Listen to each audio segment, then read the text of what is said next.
জয় গুৰু শংকৰ শ্ৰীমন্ত শংকৰদেৱ সংঘ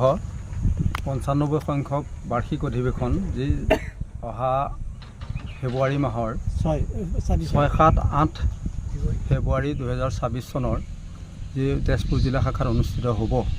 সেই অধিৱেশনৰ সেই নামঘৰ ভাগিৰ যি শ্ৰীমন্ত শংকৰদেৱ গুৰুজনাৰ অপূৰ্ব সৃষ্টি নামঘৰ সেই নামঘৰ ভাগিৰ দায়িত্ব সম্পাদক হিচাপে আমাক অৰ্পণ কৰিছে আৰু সভাপতি হিচাপে আমাৰ তুলেশ্বৰ শইকীয়া বাবজনাক অৰ্পণ কৰিছে। গতিকে আমি সেই দায়িত্বভাগ যিহেতুকে গুৰুজনাৰ অপূৰ্ব সৃষ্টি সেই নামঘৰ ভাৱে আমি সৰ্বাংগ সুন্দৰভাৱে সম্পূৰ্ণ কৰাৰ উদ্দেশ্যেই আমি যোৱা ৪ তাৰিখৰ পৰা আমি ১ তাৰিখৰ পৰা আমি ৰাজহুৱাভাৱে হজ দিয়াৰ সিদ্ধান্ত কৰি ঠিক একেৰাহে আজি ৬ তাৰিখলৈকে আমাৰ হজ হৈ আছে।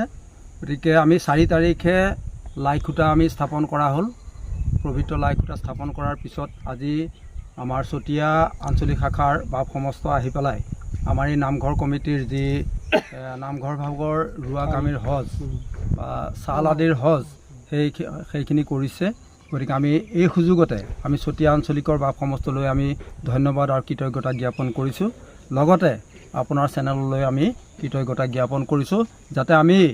সেই নামঘৰভাগী সমস্তৰে সহায় সহযোগত সৰ্বাংগ সুন্দৰ কৰি তুলিব পাৰোঁ আৰু লগতে আমাৰ যি অধিৱেশন সেই অধিৱেশন ভাগতো আপোনাৰ খবৰ অসমবাসীৰ সহায় সহযোগিতাই যাতে আমি সফল অধিৱেশন এখন পাতিব পাৰোঁ তাৰ বাবে আমি সমস্তৰে ওচৰত সেৱা নিবেদন কৰিছোঁ। কৃষ্ণ সংঘ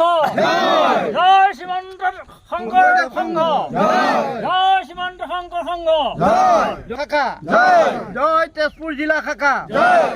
জয় হৰি